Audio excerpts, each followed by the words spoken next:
These latest headlines from ABC15 are sponsored by Lerner and Rowe Injury Attorneys. One call, that's all. Hello, Megan Thompson with those top stories right now from ABC15 Arizona. And we are keeping track on teen violence stories here in Arizona.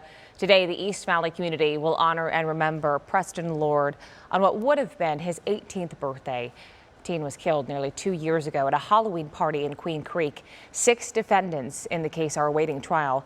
There will be a remembrance ceremony at the Distillery in downtown Chandler beginning at 5.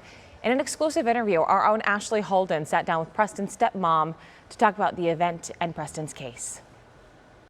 It still means that they're invested not only in finding justice for Preston, but also in curbing teen violence in general. Melissa telling us their days in court are far from over. To mark 2 years, they will be holding a Light the Night walk at the Queen Creek Police Department. You can watch that full interview too right now on ABC15.com. Turning now to America Votes 2025. It's election day to fill the seat of the late Congressman Raul Grijalva for Congressional District 7. So here's what you need to know before you head to the ballot box. If you are registered to vote, you have until 7 p.m. to vote in person at your designated voting location.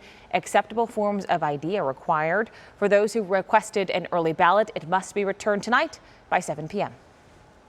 President Trump's Monday announcement linking Tylenol with autism, despite disputed science, continues to reverberate across the medical community. And while the White House is calling this announcement historic, many medical experts are pushing back, fearing widespread confusion. So taking Tylenol is not good.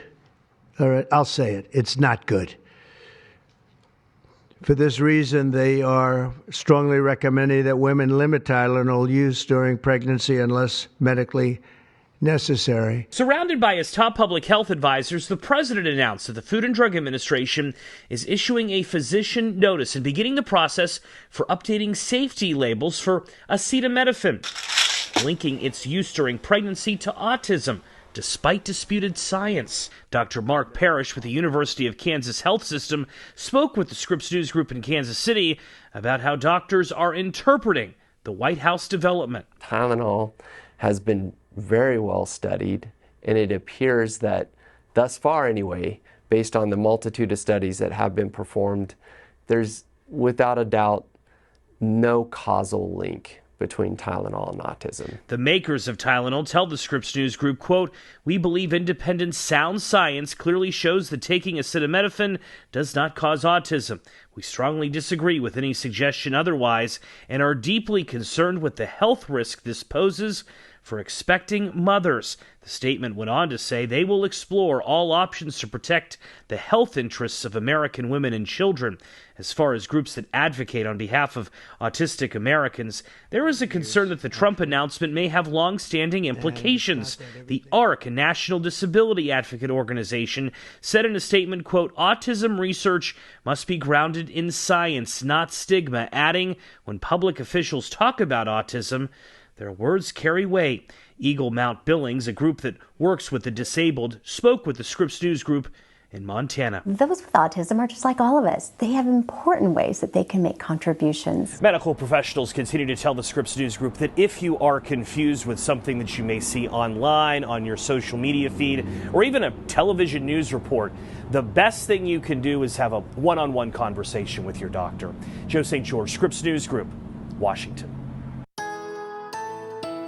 With your most accurate forecast on this Tuesday, I'm meteorologist Jorge Torres. A sunny start to your Tuesday with temperatures staying in the mid-80s in the valley through 8 o'clock. Mid-90s already by midday and forecasting highs in excess of 100 degrees, calling for a high of 101, which is 3 degrees above the normal for late September, which is 98. As far as storm chances, we could see a few isolated storms primarily in southeastern Arizona for this Tuesday afternoon. The rest of the state fairly high and dry with high pressure beginning to build with hotter days, in fact, in the forecast later this week. But we'll see highs anywhere from 74 in Flagstaff for this afternoon to the mid-70s in Heber and Show Low, 90s as you head toward southern parts of Gila County there in Globe, mid to upper 90s along the I-10 corridor, and well above 100 degrees along the Colorado and western parts of the state. Your 7-day forecast showing those temperatures heating up the next couple of days, but storm chances and cooler days are ahead beginning Friday and this weekend, not just here in the valley, but in the high country too, with highs on Saturday and Sunday in the 60s with lows in the lower 40s.